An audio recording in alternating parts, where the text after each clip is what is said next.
If you only change one single thing about your work habits this week, I want you to make it this. You must build a deliberate physical and sensory transition between being on and being off. Most of us spend our evenings in a state of quiet, invisible agitation. We think we are resting simply because we are not actively typing, but the reality is that we are just sitting in front of a screen while our bodies remain locked in a state of high alert.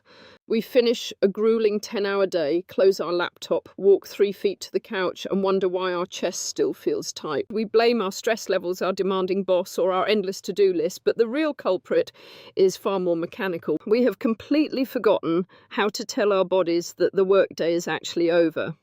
Historically, human beings had natural, physical markers that signalled the end of labour. The field was ploughed, the tools were put back in the shed, or the factory whistle blew.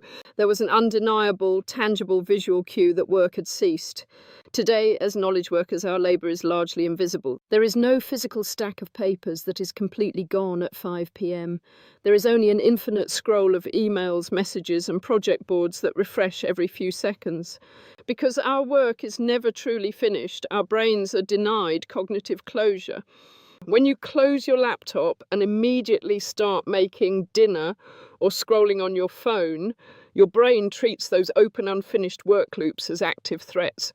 Your mind does not know the difference between an unfinished slide deck and a predator stalking you in the wild. It keeps your system primed, keeping you hypervigilant and unable to sink into genuine relaxation.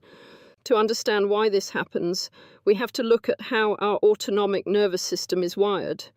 During the day, you operate primarily in the sympathetic branch, which is responsible for focus, alertness, and driving you forward.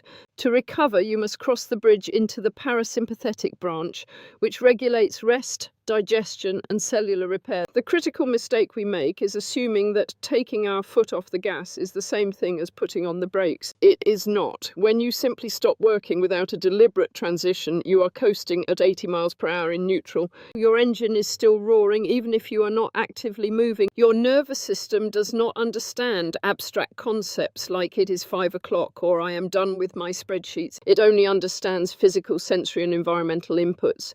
If you want your brain to stop processing work, you have to feed it concrete physiological data that proves the danger has passed. This is why you do not need an overwhelming 90-minute evening routine that requires meditation, journaling, and a cold plunge. You will abandon that by Wednesday because it requires too much cognitive energy when you are already depleted. Instead, you need something small, highly repeatable, and deeply sensory. For instance, consider the physical act of closing your laptop, placing both hands flat on the lid, and saying out loud to the empty room, "That is work done for today." By vocalizing the statement, you engage your auditory system, and by touching the cold metal of the laptop, you ground yourself in the physical present. Alternatively, you could change out of your work clothes the exact second you stop typing. Your clothes act as a psychological uniform. Shedding them is a powerful physical release that tells your body it no longer needs to be on high alert. If you work from home, the boundaries are even more blurred, which makes a buffer walk highly effective. Step outside for just 5 minutes without your phone. As you walk, your eyes naturally engage in lateral eye movements, a phenomenon scientists call optic flow, which has been proven to downregulate the amygdala and quiet the brain's fear centers. The specific ritual you choose matters infinitely less than the consistency with which you perform it. What you are doing is building a reliable neuroassociation. Over time, that specific physical action becomes an automatic trigger that flips the switch in your nervous system from survive to restore. Designing these transitions is just one piece of a much larger puzzle. If you are tired of merely surviving your weeks and carrying a heavy, silent mental load into your weekends, you need a systemic way to protect your energy. This Friday, June 26th at 4 p.m. CEST, I am going live to walk through my Complete Perfect Day framework. We are going to go far beyond basic time management tips to explore how you can structure your daily schedule so it includes real physiological recovery rather than just doing less work and feeling anxious about it.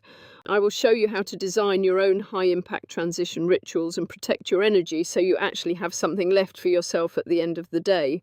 I will also be sharing an exclusive live-only offer for the Resilience Club for anyone who joins us in real time. You can find the link right there in my bio.